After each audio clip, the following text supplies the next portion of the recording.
सभी लोगों का हमारे इस YouTube चैनल में। दोस्तों, आज हम ज़्यादा समय व्यर्थ ना करते हुए इस वीडियो लेक्चर के माध्यम से, इस क्लास के माध्यम से पढ़ने वाले हैं नरेशन। दोस्तों, बस मात्र आपको 7 मिनट देना है और उस 7 मिनट में नरेशन का कॉन्सेप्ट है जो वो आपकी मुट्ठी में होगा। दोस्तों, क्या दोस्तों? कॉन्सेप्ट मुट्ठी में होगा नरेशन का।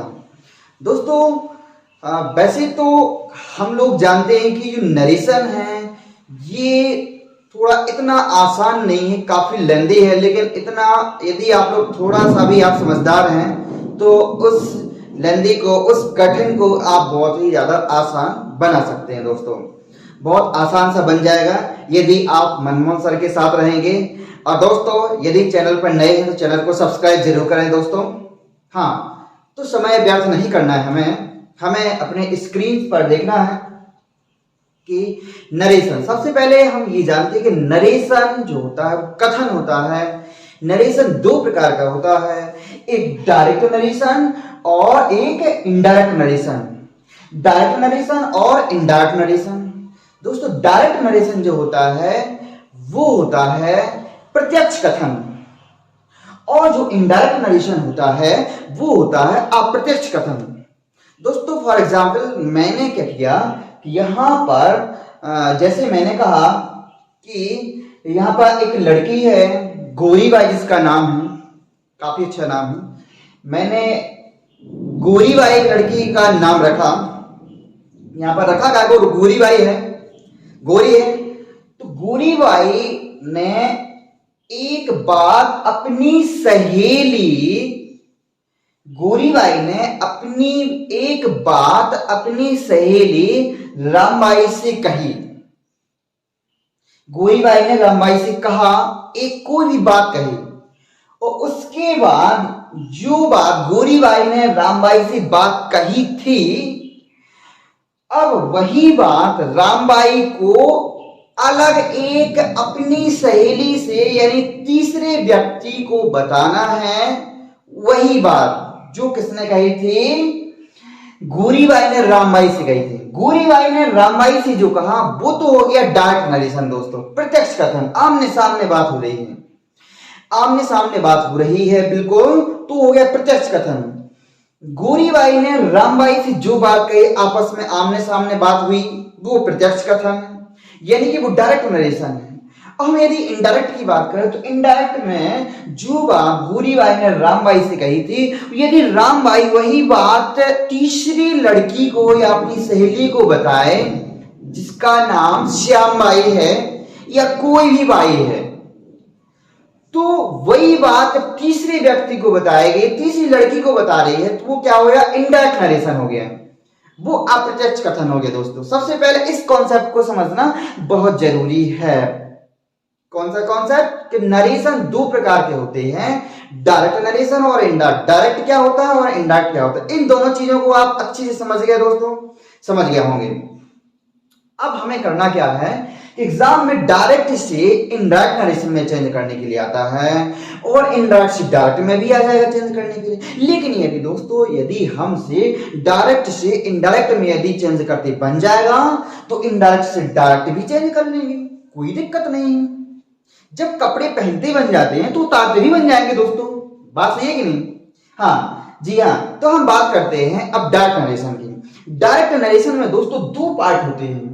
डायरेक्ट नरेशन में 2 पार्ट होते हैं। वो 2 पार्ट कौन से होते हैं? एक तो होता है रिपोर्टिंग वर्ब। ये क्या होता है? एक रिपोर्टिंग वर्ब, और एक चीज होती है रिपोर्टिंग स्पीच। अब दोस्तों, हमें सबसे पहले इन दोनों चीजों को समझना चाहिए, बहुत ज्यादा जरूरी है इन दोनों चीजों को समझना। जब ये दोनों चीजें समझ में आएंगी तब आप इसके बाद आगे काम कर पाएंगे। रिपोर्टिंग वर्ब, इन्वर्टेड कोमा की बाहर वाला जो हिस्सा है, इन्वर्टेड कोमा की जो बाहर वाला हिस्सा है वो क्या होता है दोस्तों? वो रिपोर्टिंग वर्ब होता है। जो डायरेक्ट नरेशन होता है उसमें 2 पार्ट होते हैं, एक इन्वर्टेड कोमा के बाहर और एक इन्वर्टेड कोमा के अंदर, एक इन्वर्टेड कोमा के बाहर और एक इन्वर्टेड कोमा के अंदर। इन्वर्टेड कोमा के बाहर वाली स्पीच होती है, बाहर वाले जो वर्ब होते हैं उसको रिपोर्टिंग वर्ब बोलते हैं, और इन्वर्टेड कोमा के अंदर जो हिस्सा होता है उसे रिपोर्टेड स्पीच बोलते हैं। दोनों चीजें आपकी क्लियर है दोस्तों? दोनों चीजें क्लियर हैं आपकी? बिल्कुल, जी हाँ, क्लियर है दोनों चीजें। अब हमें कोई दिक्कत नहीं है। अब हम किसी भी एक एग्जाम्पल को लेते हैं और उसका हम बनाते हैं डायरेक्ट से इनडायरेक्ट। वैसे तो दोस्तों ये जो चैप्टर है बहुत ही लंबा है, लेकिन यहां हम आप लोगों को नरेशन से मिलवा रहे हैं, हम उसको आसान बनाना चाहते हैं दोस्तों। इस वीडियो लेक्चर को पूरा देखने के बाद इतना आराम मिलेगा आपको, थोड़ा सा आप समझने की कोशिश करेंगे तो आप अपने मन से बोलेंगे कि बिल्कुल भी कठिन नहीं है, ये वाला इंग्लिश ग्रामर का टॉपिक बहुत आसान है। तो दोस्तों हम स्टार्ट करते हैं। सबसे पहले मैंने एक एग्जाम्पल लिख लिया, मैंने चलिए गोरीबाई का ही लिख लिया। गोरीबाई सेड, गोरीबाई सेड, और फिर इन्वर्टेड कॉमा में क्या लिखा, आई गो टू कॉलेज। गोरीबाई कहती है अपनी सहेली से कि मैं स्कूल जाती हूं। गोरीबाई ने कहा, गोरीबाई क्या कहती है, मैं कॉलेज जाती हूं, सॉरी, गोरीबाई said I go to college. अब हमें इसी को, इस डायरेक्ट नरेशन को हमें इनडायरेक्ट में चेंज करना है। किसमें? इनडायरेक्ट में चेंज करना दोस्तों। तो चलिए सबसे पहले आप एक बात और समझ लें कि इन्वर्टेड कोमा को हटाने के लिए यहां पर दैट का यूज किया जाएगा। इन्वर्टेड कोमा को हटाने के लिए क्या यूज किया जाएगा? दैट का यूज किया जाएगा, THAT, दैट का यूज किया जाएगा। चलिए हाँ, और एक और आपको चीज समझ रहे हैं, जैसे हम इसका डायरेक्ट से इनडायरेक्ट में हम बना रहे हैं। गोरीबाई सेड, गोरीबाई सेड इन्वर्टेड कोमा को हटाया, दैट का यूज कर दिया, गोरीबाई सेड। अब देखिए यहां पर सब्जेक्ट में भी परिवर्तन हो गया। सब्जेक्ट परिवर्तन कैसे होता है इसका भी एक वीडियो लेक्चर में दूंगा आप लोगों को। जब हम डायरेक्ट से इनडायरेक्ट में बदलते हैं नरेशन को, तो सब्जेक्ट जो आपका रिपोर्टेड स्पीच होता है उसका जो सब्जेक्ट होता है वो किस किस तरीके से बदलता है उसका भी मैं एक वीडियो क्लास दूंगा आपको। समझ गया दोस्तों? कि सेकंड पर्सन का सब्जेक्ट है तो वो किस प्रकार से बदलना है, और फर्स्ट पर्सन का है तो वो किस प्रकार से बदलना है, और थर्ड पर्सन का है तो बिल्कुल नहीं बदलना है, वो चेंज नहीं होना है, नो चेंज रहता है। यदि थर्ड पर्सन का सब्जेक्ट है इन्वर्टेड कोमा के अंदर रिपोर्टेड स्पीच का सब्जेक्ट, तो उसमें कोई परिवर्तन नहीं होता है दोस्तों। और यदि फर्स्ट पर्सन का है, फर्स्ट पर्सन का सब्जेक्ट है यदि कहां पे, इन्वर्टेड कोमा के अंदर रिपोर्टेड स्पीच में, तो वो जो बाहर वाली स्पीच है, रिपोर्टिंग जो वर्ब है बाहर वाला, उसके किसके अनुसार बदलेगा? उसकी सब्जेक्ट के अनुसार बदलेगा। जो बाहर वाला पार्ट है आपका, उसका जो सब्जेक्ट है उसी के अनुसार आप बदलेंगे जब डायरेक्ट से इनडायरेक्ट में बदलेंगे। समझ गए? और यदि सेकंड पर्सन का सब्जेक्ट है दोस्तों, सेकंड में यू आता है केवल, यदि यू है यानी सेकंड पर्सन का सब्जेक्ट है यदि रिपोर्टेड स्पीच का, तो उसको कैसे बदलेंगे? जो आपकी रिपोर्टिंग वर्ब है बाहर वाले, उसका जो ऑब्जेक्ट है उस ऑब्जेक्ट के अनुसार आप अंदर वाले रिपोर्टेड स्पीच का सब्जेक्ट बदलेंगे जब डायरेक्ट से इनडायरेक्ट में बदलेंगे दोस्तों। ये था, और अलग से हम इसका पूरा वीडियो बनाने वाले हैं। अभी हमने समझाया तो हो सकता है आपको ज्यादा समझ में ना आया हो। यदि आप थोड़ा सा भी दिमाग रखते हैं अपनी वीडियो देखने में, अपनी क्लास देखने में, तो बिल्कुल आपको समझ में आ गया होगा। मैंने एग्जाम्पल लिखा, गोरीबाई, जैसे कि डायरेक्ट नरेशन में मैंने लिखा था गोरीबाई said I go to college. अब डायरेक्ट से इनडायरेक्ट में बना दिया कि गोरीबाई सेड दैट, यहां पे सी आ गया। मैंने अभी बताया कि यदि फर्स्ट पर्सन का सब्जेक्ट है रिपोर्टेड स्पीच का, तो उसे बदलना है आपको किसके अनुसार? जो बाहर वाली रिपोर्टिंग वर्ब उसके सब्जेक्ट के अनुसार। बाहर गोरीबाई की तरफ सी आ गया। गोरीबाई said that she went to college. अब ये वेंट कहां से आया ये मैं बता रहा हूं दोस्तों। यदि आपका इन्वर्टेड कोमा के अंदर वाली जो स्पीच यदि प्रेजेंट इंडेफिनिट में है, तो उसे पास्ट इंडेफिनिट में चेंज करना है दोस्तों। किसमें? पास्ट इंडेफिनिट में। यदि इन्वर्टेड कोमा के अंदर वाली स्पीच प्रेजेंट इंडेफिनिट टेंस में है, तो उसे क्या में चेंज करना है? पास्ट इंडेफिनिट टेंस में चेंज करना है दोस्तों। ये लेकिन कब होगा?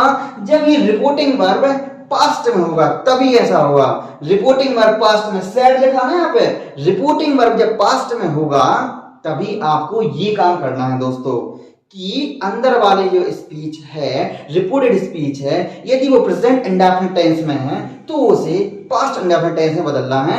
इसलिए सेकंड फॉर्म आ गया, ये प्रेजेंट इंडेफिनिट का था, आई गो टू कॉलेज, यहाँ पे आ गया सी वेंट टू कॉलेज। और सी तो आपको पता ही है कहां से आया, ये गोरीबाई से आया, क्योंकि आपका डायरेक्ट नरेशन में सब्जेक्ट था फर्स्ट पर्सन का, और फर्स्ट पर्सन बदलता है आपका रिपोर्टिंग वर्ब के सब्जेक्ट के अकॉर्डिंग।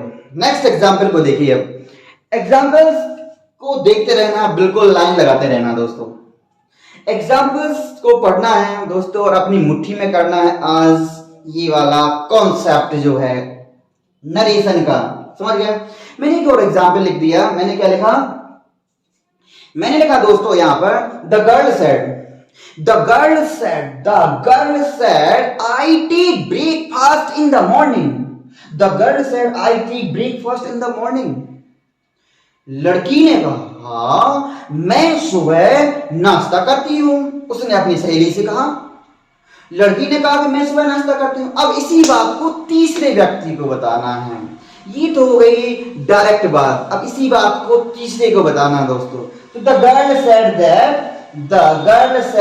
लड़की ने कहा कि सी, यहां पे लड़की गर्ल कहां पर, तो सी आ गया दोस्तों, सी, और टेक का सेकंड फॉर्म टुक आ गया, सी टुक ब्रेकफास्ट इन द मॉर्निंग। लड़की ने कहा कि वह सुबह नाश्ता करती है, समझ रहे हैं दोस्तों।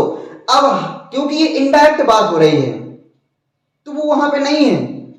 जिस लड़की ने कहा था कि मैं, प्रत्यक्ष जो बात हो रही थी, उसने कहा था कि मैं सुबह नाश्ता करती हूं, अब वो नहीं है, हम तो उसकी बात को तीसरे व्यक्ति को बता रहे हैं,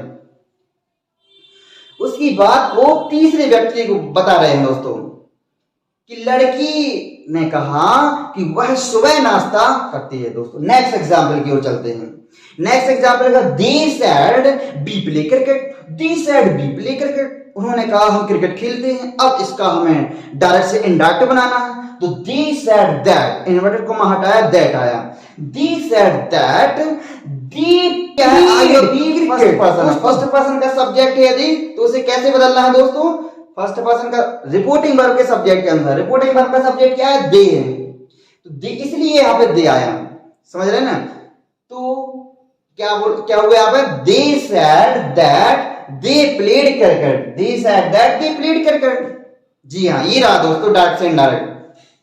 अब एक और एग्जांपल ले रहे हैं, हमने एक और एग्जांपल लिखा है यहां पर, the girl said, the girl said, the girl said the teacher teaches me, the girl said the teacher teaches मी।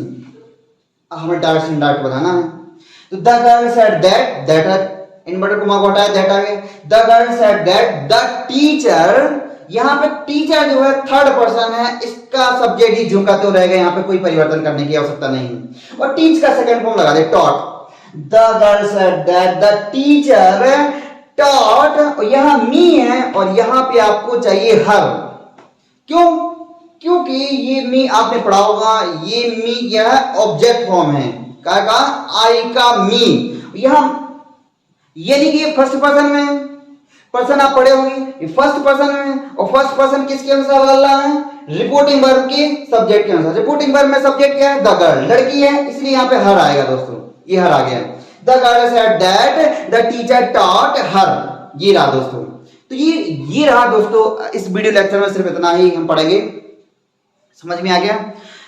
काफी लंबी वीडियो हो रही थी और लंबी क्लासेस हो रही थी दोस्तों, क्योंकि हम सीधे पहले जड़ें जमाना चाहते हैं, हम बोर नहीं करना चाहते आप लोगों को, बस थोड़ा थोड़ा सा पढ़ाएंगे आप, थोड़ा से लेके फिर ज्यादा ज्यादा होता जाएगा दोस्तों, ठीक है। और क्योंकि हम पढ़ रहे हैं शून्य से लेके शिखर तक, ग्राउंड लेवल से हाई लेवल तक पढ़ रहे हैं दोस्तों, और मनमोहन सर के साथ आप जुड़ें, और जो समझ में नहीं आता है उसे कमेंट बॉक्स में मुझे बताएं आप, और अपने मित्रों को इस मेहनत को जरूर बताएं। देखिए पसीना आ रहा है बहुत ज्यादा, तो ये मेहनत, और जो भी दोस्तों नया वीडियो स्क्रीन पर दोस्तों, चैनल में जो भी नया है उसे चैनल को सब्सक्राइब कर लेना है, अभी सब्सक्राइब कर ले और अपने मित्रों को ये मेहनत बताएं, फ्री ऑफ कॉस्ट है पूरी दोस्तों, इंग्लिश ग्रामर के topic. 9th 10th 11th 12th के बुक्स, कोई भी बुक्स का क्वेश्चन आंसर किसी लेसन का, जो भी जितने क्वेश्चन है आप कमेंट बॉक्स में मुझे बता दें, मैं आपका आंसर दूंगा। दोस्तों समझ आ गया? भारत के कोने कोने में बैठे हुए विद्यार्थी आप मुझसे जुड़ने की कोशिश करें और मुझे इस सेवा का अवसर दें। दोस्तों धन्यवाद। अगले वीडियो के लिए आप लोग तैयार रहें।